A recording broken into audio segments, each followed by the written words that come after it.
Yang dokter pertama. Itu dokter siapa juga yang sama yang sekarang dokter itu bilangin, ibu itu di mana bapaknya, itu bapak yang kemarin muka kan bu. Iya tahu lah, orang gue cerewet banget ya, cerita-cerita gue tanya iya dok. Terus bapak itu gimana itu, dari kapan mulai tersedapnya itu minumnya? Gue bilang baru semalam. Udah akhirnya sebelum kita nginep, cek dulu nih, di scan. Semua tuh dicek. Kepala aja, scan. Nah, pas kepala di scan, dipanggil lah kan. Ternyata kata dokter itu nggak apa-apa. Nah, sampai di rumah, pas tidur habis subuh, kok masih pusing nih Pak, saya bilang begitu kan. Ya udah Pak, ntar dulu. Ya udah bikin teh manis mah, coba mah mungkin enak, udah bikin teh manis. Nah, mulai dari situ udah nggak sadar saya. Nggak tahu kenapa tuh tiba-tiba udah buyar. Buyar. Itu di hari pertama. Tuh. Nah, terus pas hari kedua, zaman kerja lagi sama posisinya seperti itu. Tapi saya nggak turun-turun di dalam kastil itu terus. Tapi saya cuma hanya melihat kayak apa prajurit berbaris doang, terus ketemu raja lewat mau katanya gitu-gitu aja. Itu udah. Nah, yang anehnya lagi. Assalamualaikum warahmatullahi wabarakatuh. Jumpa kembali di channel Magenta Malam Gentayangan. Terima kasih bagi Sobat Magenta yang sudah subscribe, like, share, and comment. Bang Genta doakan semoga kalian sehat-sehat selalu, panjang umur, dan selalu dimurahkan rezekinya. Kali ini Bang Genta kedatangan narasumber bernama Pak Darsono atau biasa dipanggil Darsono. Dia mengalami kejadian mistis atau pengalaman pribadinya pada saat koma beberapa hari di Rumah Sakit Gatot Subroto selama beberapa hari. Ingin dengar kisah selengkapnya? Kebetulan narasumbernya Pak Darsono sudah ada di channel Bang Genta. Oke, Pak Darsono, masa. Wah, siap. Apa kabar Pak Darsono? Baik. Silakan. Oh iya. Aduh, apa kabar Pak Darsono? Baik. Siap. Akhirnya datang di channel Magenta nih Pak Darsono. Iya, siap. Aduh. Tinggal di mana Pak Darsono? Kebenaran aku nggak jauh dari sini, tinggal di Larangan. Larangan. Iya. Istri sehat? Alhamdulillah sehat semua. Istri satu, yang kedua? Satu aja. Masya Allah. Aku dengar nih dapat cerita informasinya Pak Darsono mengalami pengalaman pribadi pada saat sakit di rumah sakit ya Pak Darsono. Iya. Bisa dikita nih kisi-kisinya Pak Darsono? Ya, kisi-kisinya emang saya mengalami hal yang nggak sadar di rumah sakit selama hampir seminggu lah. Terus sadar, ingat sadar itu kita berada di tempat kerajaan lain. Wih, itu dia. Itu loh. Di situ saya mengalami hal-hal yang nggak pernah saya alamin. Itu. Kurang lebih berapa hari? Yang nggak sadar 5 hari, yang di rumah sakit 10 hari. Ya. Sampai keluarga udah kebingungan dulu Pak Darsono semua tuh ya? Iya. Ya semuanya sih bingung semua. Gitu. Jangankan keluarga, tetangga juga bingung. Oke, gitu. Dulu Pak Darsono. Iya. Yang diceritain dulu, tolong diceritakan kisahnya dari awal sampai akhir. Semoga kita nih mau sapa dulu Sobat Magenta di rumah nih, Pak Darsono. Halo, sahabat-sahabat di rumah. Bagi Sobat Magenta yang belum subscribe, like, share, and comment, silakan subscribe. Semoga pundi-pundi Magenta semakin berkembang. Bagi Sobat Magenta yang mau sharing cerita, dapat mengirimkan ceritanya ke Instagram kami atau email ke magentachannel479@gmail.com. Ingin dengar kisah selengkapnya? Cari posisi nyaman mungkin, gunakan headset Anda. Dare to hear, let the story begin.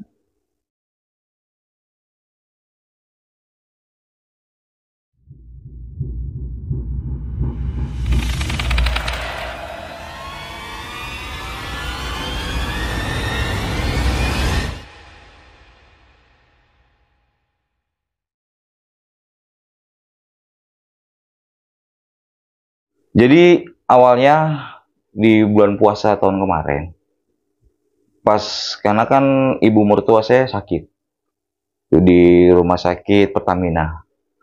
Ceritanya udah sore, saya jemput istri. Nah, istri itu lagi masak buat yang jaga siang. Karena posisinya ntar maghrib kan buka puasa. Jadi istri saya ngomong, "Pak, nanti aja ya ke rumah sakitnya saya masak dulu buat yang jaga." Oh ya udah mah, kira-kira berangkat jam berapa? Ya jam setengah 6 lah, kan gitu. Oh ya udah aku tunggu. Nah, main HP dong, ya kan? Main HP, duduk sambil tiduran segala macam. Nah, pas tiba-tiba mau maghrib, itu pala muter. Pala muter itu bumi itu rumah. Wah, muternya dahsyat loh. Sampai saya tuh mau merem tuh takut. Gitu loh. Karena saking takutnya saya tuh melek sampai duduk di bawah, saya pegangin bumi nih supaya nggak goyang. Tetap goyang.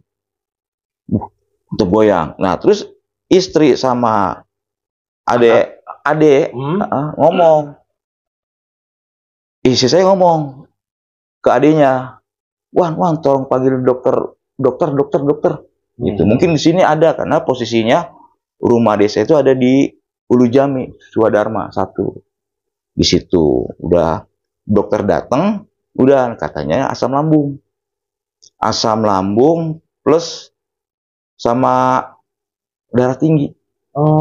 Gitu. Maksudnya apa tensinya tinggi? Tensinya tinggi. Nah, belum dikasih obat kan? Saya tuh mau supaya manis-manis tuh ya. Saya bilang, posisi emang lagi keadaan muter. Coba mah bikinin teh manis kalian enak badannya kan gitu. Nah, terus belum sempet dibikinin, obat itu belum sampai nyampe ke rumah karena posisinya adik ipar ikut dokter supaya ngambil obatnya. Itu saya muntah tuh.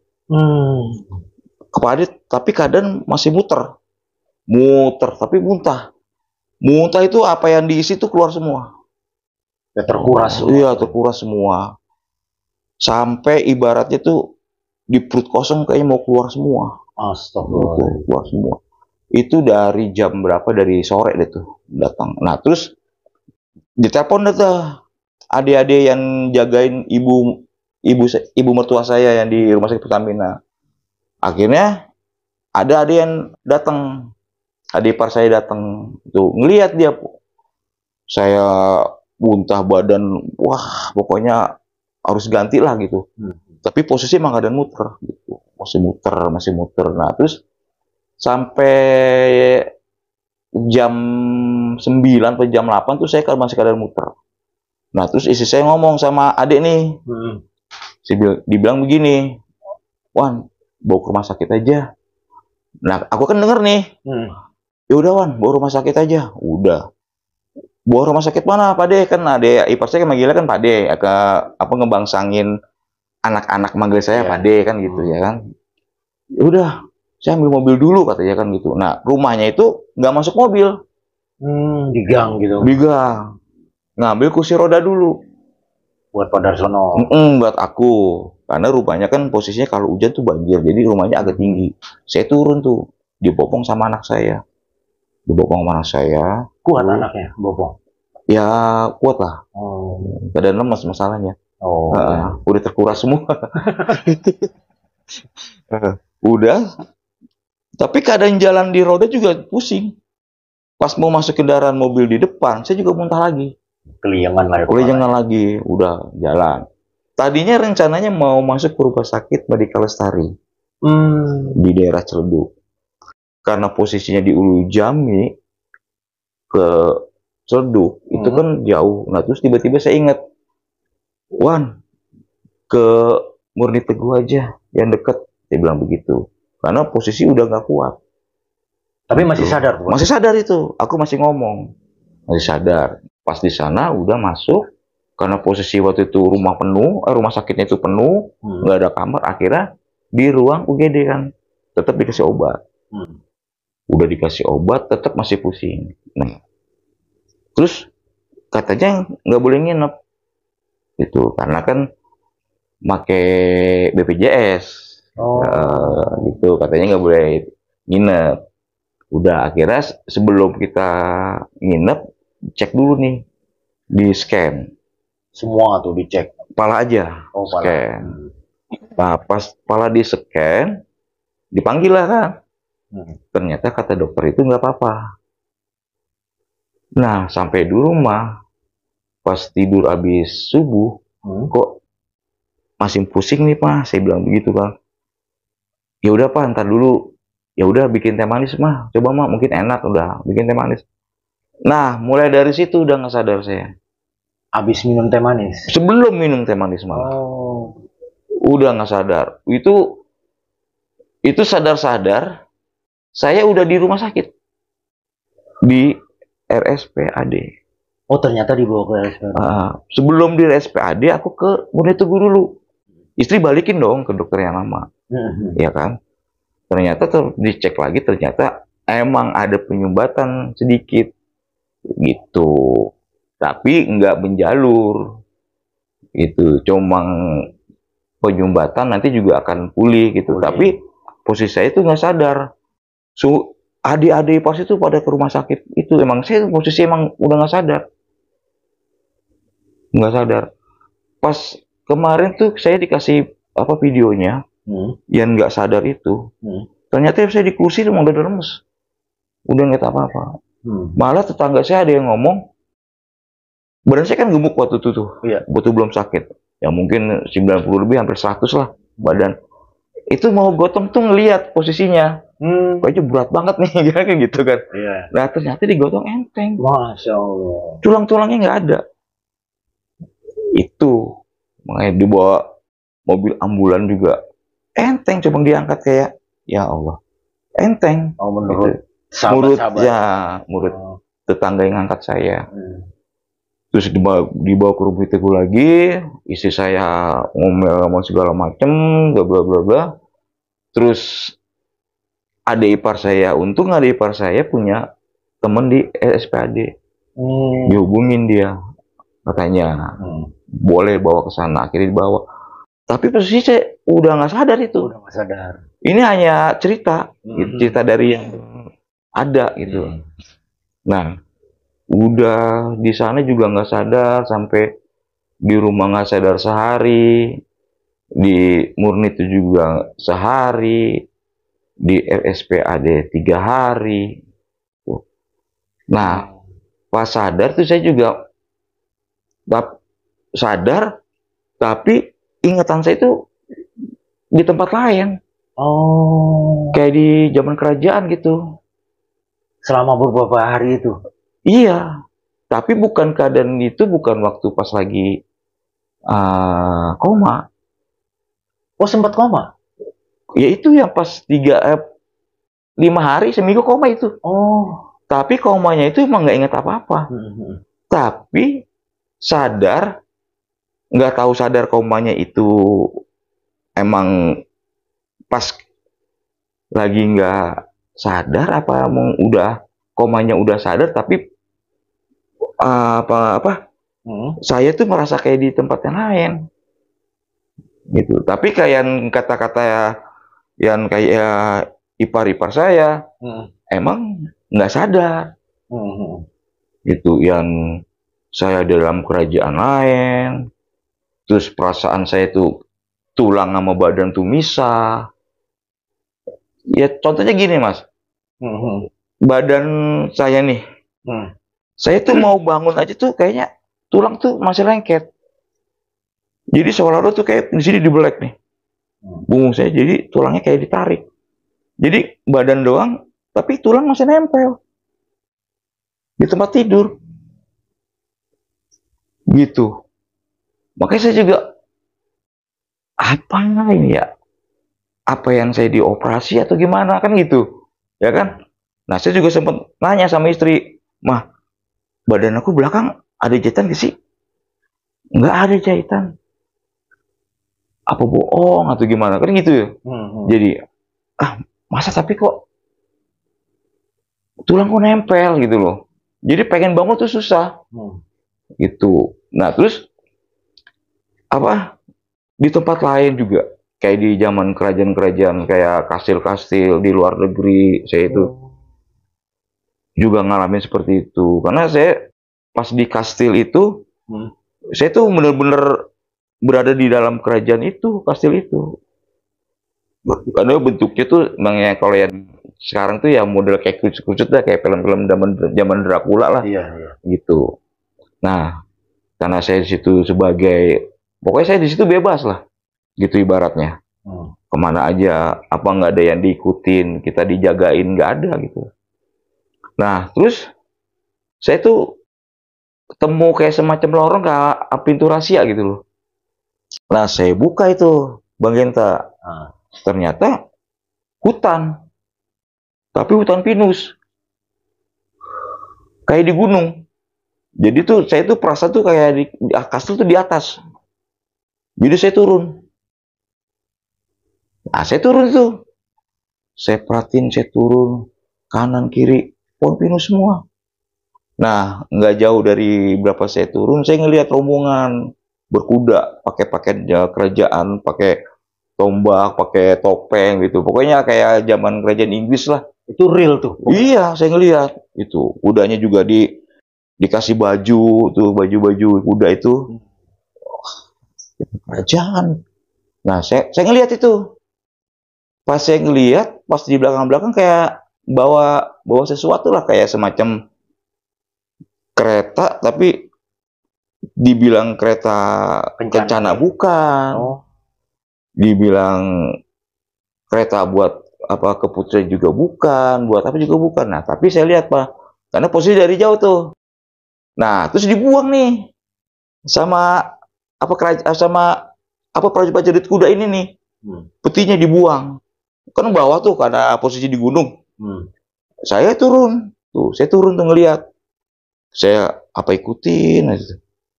Kok peti dibuang gitu. Saya turun. Pas saya lihat itu nggak ada.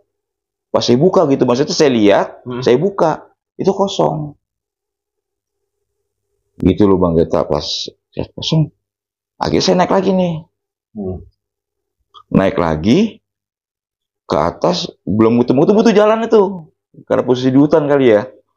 Nggak ketemu jalan kemana, kesini kesana. Akhirnya ketemu nih. Tapi saya masuk kayak semacam di gereja keluarnya. Masuk. Gitu loh, Mas. Dengan suasana yang berbeda. Iya, gitu loh Bang Genta. Pas saya masuk ke itu kok kayak gereja itu kayak kerajaan zaman kerajaan. Gitu, kayak ada raja segala macem gitu. Nah, saya duduk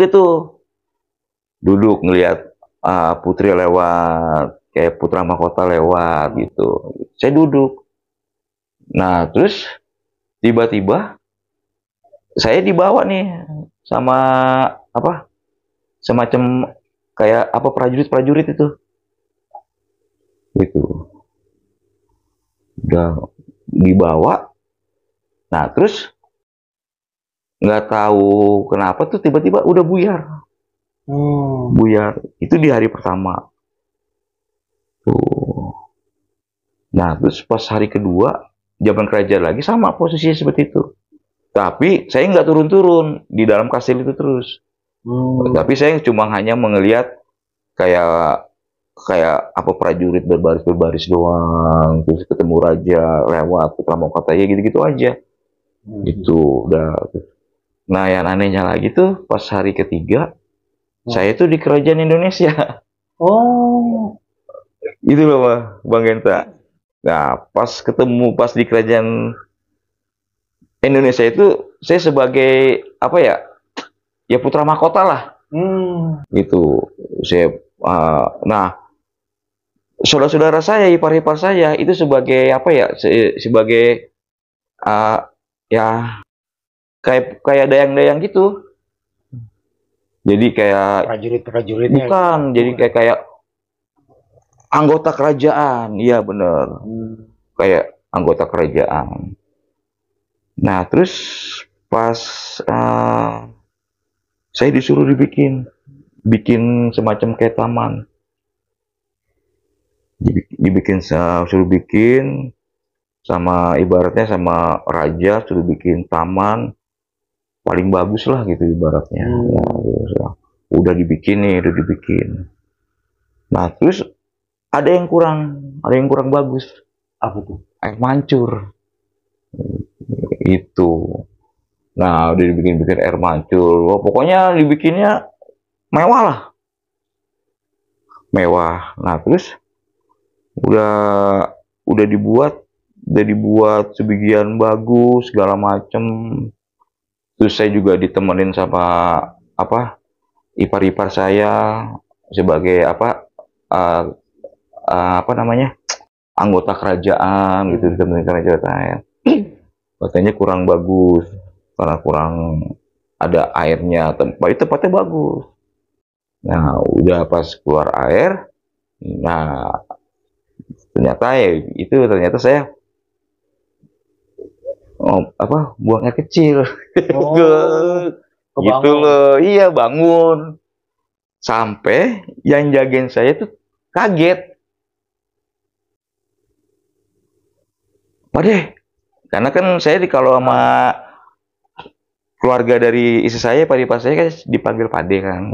Kan anak-anaknya mereka kan, saya kan yang paling tua lah di itu. Jadi dipanggilnya Pade gitu. Jadi, Pade kenapa gitu. Nah, saya juga bingung. Nah, kok ada di rumah sakit?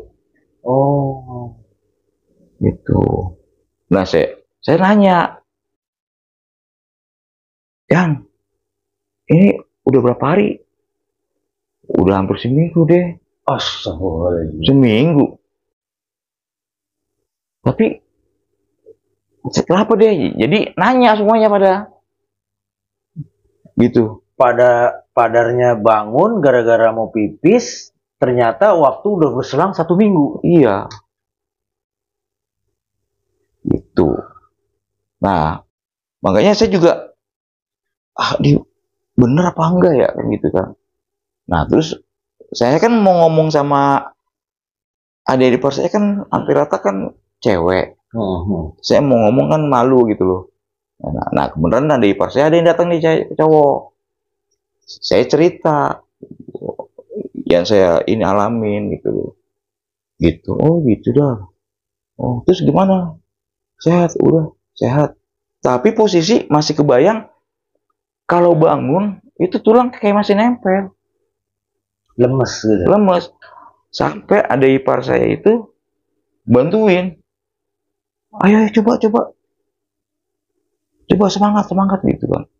Saya sampai pegangan tempat tidur nih, 2 bangun. Tidur lagi itu masih perasaan masih nempel. Sampai saya ngomong, coba liatin punggung gua ada apa sih? Kagak ada apa-apa. Sampai segitunya. Iya, saya pikir dioperasi. Apa di tulangnya diapain, saya juga nggak tahu. Itu. Nah, terus udah dari aku ngomong udah gitu-gitu, nah saya juga nggak sadar nih bahwa saya tuh kalau makan pakai selang. Oh, ini apa nih? Buat makan. Wah, kaget saya juga. Gitu. Ternyata semua badan udah dipasang. Iya. Udah dipasang segala alat. Gitu. Nah, makanya pas dokter yang nanganin saya itu seneng lihat saya. Makanya pas dia datang, pagi Padar, pagi dok. Wah, kamu udah sehat gitu. Coba tangan itu puter-puterin ke orang joget. Joget saya. Itu maksudnya digerak-gerak. Iya, mending suruh gerakin joget. Suruh diputer-puter gini. Ya udah, kata dokter nih. Ya udah Padar, besok saya panggilin terapi. Terapi kan, panggilin terapi segala macam kaki juga. Ini sih nggak apa-apa, gitu. Nah, yang anehnya lagi pas saya keluar dari, saya pas pertama kali nginjak ubin itu pas turun dari tempat tidur, masuk Genta, itu kayak orang ngambang. Kayak baru pertama kali jalan. Nah, kayak belajar kayak anak kecil lagi. Tapi Itu. sadar itu? Sadar itu. Enggak, maksudnya sadar kayak... Iya, sadar. Nah, apa emang sendalnya ketinggian atau gimana? Tapi kok kayak injak di busa gitu loh, Mas. Gitu loh. Nginjek tapi gimana gitu ya? Iya, iya. Ngambang. Nah, yang anehnya lagi nih ya, waktu di rumah sakit, aku tuh berada bukan, kalau di SPD kan tingkat 3 ya, di tempat aku tuh. Berapa ya? Lantai 3, lantai 4 ya. Nah, kalau yang aku dalam keadaan sadar itu, aku agak di bawah tanah. Jadi ruangan aku tuh ada di bawah tanah, di gorong-gorong. Jadi kalau mau besuk, jadi orang turun dulu, tangga ke bawah, ke bawah, ke bawah. Gitu. Nah, selama aku di rumah sakit yang ibaratnya masih kurang inget gitu, masih belum sadar, itu perasaan saya tuh, orang enak banget ya besuk ke bawah. Jadi ingetnya itu bukan rumah sakit, tuh bukan ke atas, ke bawah. Wah, jadi bayangan aku tuh di atas tuh enak tuh. Wow, jadi di atas langsung makan-makan, tempat makanan, orang-orang pada jajan. Jadi turun dulu kayak di mall, kayak di apa, basement lah, turun ke bawah gitu. Pas keluar lah, pas aku mau pulang itu, gue baru inget, ya Allah, kok aku di lantai 4. Berarti selama ini ingatan aku di luar kesadaran, gitu loh.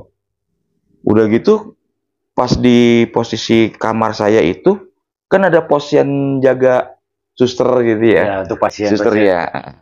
Nah, itu pikiran saya itu, sebelah sana itu kayak perkampungan. Gitu, maksudnya perkampungan itu dia untuk yang lagi apa ngerjain gorong-gorong itu. Oh, penglihatannya pada penglihatan saya. Nah, ternyata pas saya kemarin sadar itu ternyata bukan. Apa yang saya alamin itu benar-benar kemarin itu emang di luar nalar saya. Di luar nalar saya.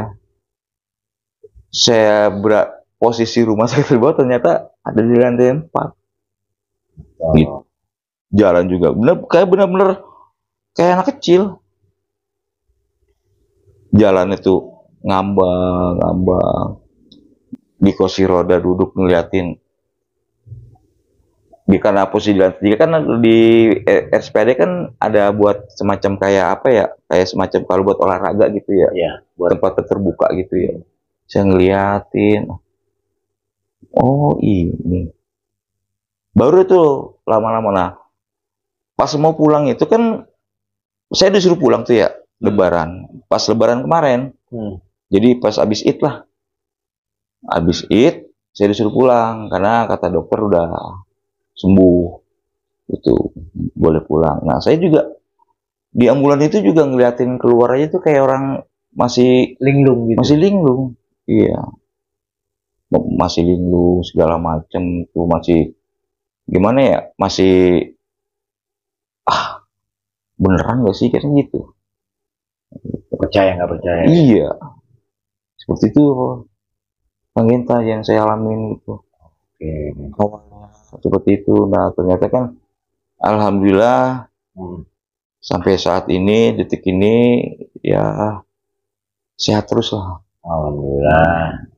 Semoga Pak Darsono kedepannya selalu sehat. Amin, Kang Genta. Kesehatan. Amin, Kang Genta. Pak Darsono ya. Iya. Mungkin ini sesuatu apa namanya, Allah masih sayang dengan Bang Genta. Terima kasih nih Pak Darsono sudah menceritakan. Diminum dulu Pak Darsono. Oh iya. Waduh. Iya. Makasih Kang Genta.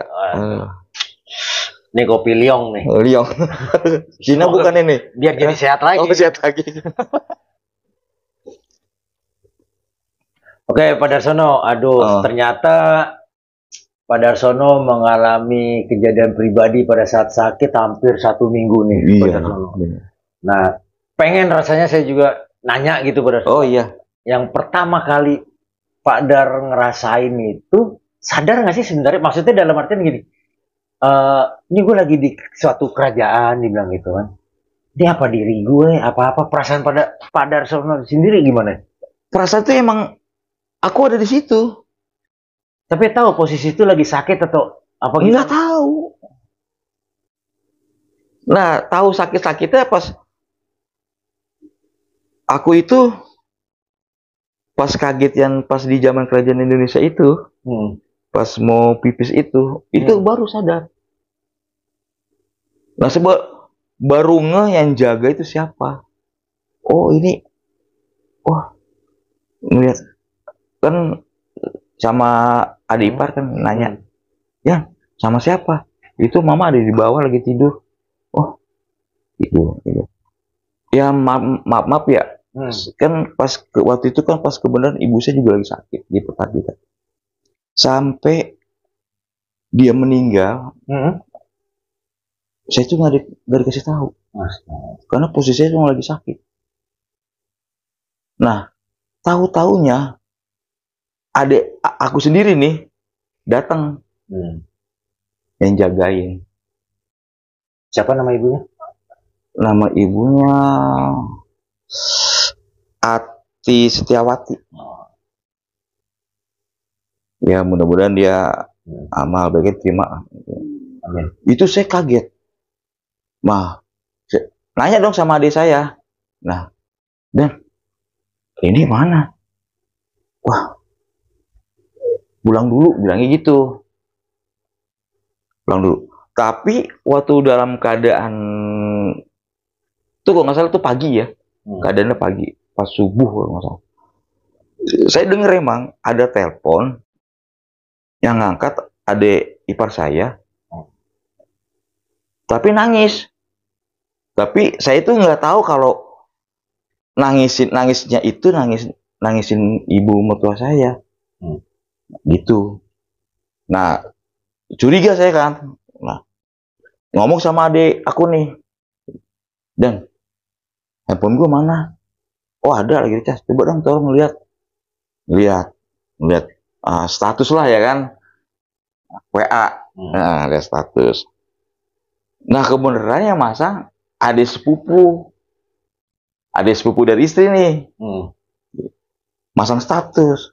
Saya ngeliat pasang status lagi bacain Yasin. Istri saya, adik ipar saya pada ngumpul sama ponak-ponakan. Jadi Pak Darsono ada di rumah sakit, ibu mertua gitu. Sampai saya tuh kesel kan, sampai saya telepon. Nah terus yang ngomong, karena istriku nggak bisa ngomong, tahu gimana harus caranya gitu. Adik ipar saya lah akhirnya yang ngomong. Bro, kan gue sama ibu ipar gue biasa kan ya akrab gitu ya. Bro, udah lu yang tenang aja. Lu yang penting sehat. Ibu di sini juga baik-baik aja. Lu doain aja ibu. Di sini udah diurus semua, udah beres. Yang penting lu. Tapi tetap hati masih rengkel gitu, gondok. Gue kok kagak dikasih tahu gitu loh. Apa karena gue sakit, mentang-mentang gue sakit gitu loh. Gitu. Mungkin karena di sini juga Pak Darsono lagi berjuang juga kondisinya gitu. Padahal kan ya saya juga sempat ini sih sebenarnya sama adik-adik ipar saya gitu. Akhirnya ya saya juga ya udahlah nanti ya akhirnya istilahnya saudara-saudaranya kan bohong demi kebaikan Pak Darsono. Wah, iya itu. Gitu kan. Niatnya sih emang semuanya baik semua. Gitu. Oke, satu lagi nih Pak Darsono. Yang pengen saya ceritain untuk mengenai keluarga Pak Darsono sendiri, baik istri dan anak-anak, kerabat, sadetolan, melihat Pak Darsono ada di rumah sakit, sedangkan ibu mertua lagi meninggal. Itu tanggapannya gimana Pak Darsono? Ya, melihat kondisi, kalau melihat kondisi seperti itu emang sangat itu ya sedih. Tapi emang satu sisi aku tuh nggak sadar gitu loh. Tapi kalau ngelihat dengan impusan saya segala macam foto-foto yang dipoto sama ipar-ipar saya, sama tangga saya, itu sangat gimana ya? Wah, sedih lah. Terus kesaksian tetangga yang ngangkat saya seperti itu. Jadi seolah-olah tuh saya gimana ya, emang harus berbuat baik lagi lah. Jadi mungkin itu dengan kebodohan saya, karena saya apa nggak tahu waktu, terus capek nggak diimbu makan apa aja segala macam. Karena emang pas waktu itu emang posisi saya itu sebagai sekretaris RT. Dan gitu, terus menjabat bendahara, karena bendahara saya kan ya apa kurang inilah gitu loh. Jadi berarti sosialisasi, sosialisasi untuk di warga benar-benar gitu loh. Jadi ya ngedropnya ya itu begitu ya. Gitu. Jadi ya emang kalau kondisi-kondisi yang kayak seperti kita ini emang kesehatan memang perlu, harus dijaga gitu. Jadi jangan terulang kayak seperti aku lagi lah. Gitu. Aku juga udah sadar segala macem gitu. Sedih lah pokoknya. Kang Genta sedih banget. Bagi sobat Magenta, kita doakan semoga Pak Darsono jiwa dan raganya selalu sehat-sehat juga. Amin. Dan nggak lupa untuk sobat Magenta dimanapun kalian berada, saya ingin mengirimkan doa Al-Fatihah untuk ibu mertuanya Pak Darsono, Ibu Siti Ati Setiawati.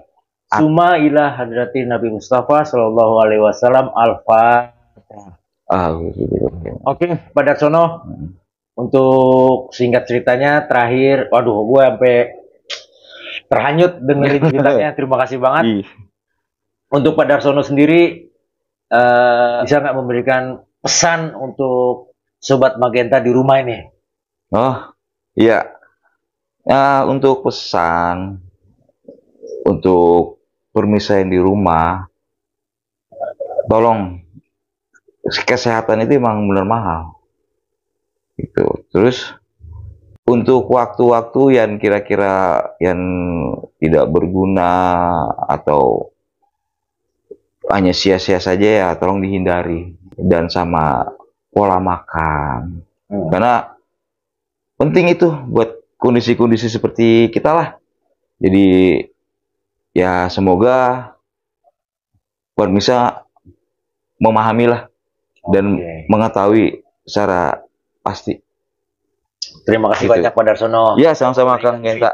Iya, amin. Dan pengalamannya di rumah sakit, istilahnya sudah seminggu, padahal baru berapa hari ya perasaan itu ya. Terima kasih Pak Darsono. Iya, sama-sama Mas Genta ya. Kembali. Iya. Oke, terima kasih bagi Sobat Magenta sampai detik ini. Bagi Sobat Magenta yang belum subscribe, like, share, and comment, silahkan subscribe. Semoga pundi-pundi Magenta semakin berkembang. Bagi Sobat Magenta yang mau sharing cerita, dapat DM ke Instagram kami atau email ke Magenta Channel 479@gmail.com. See you and beware of your mind.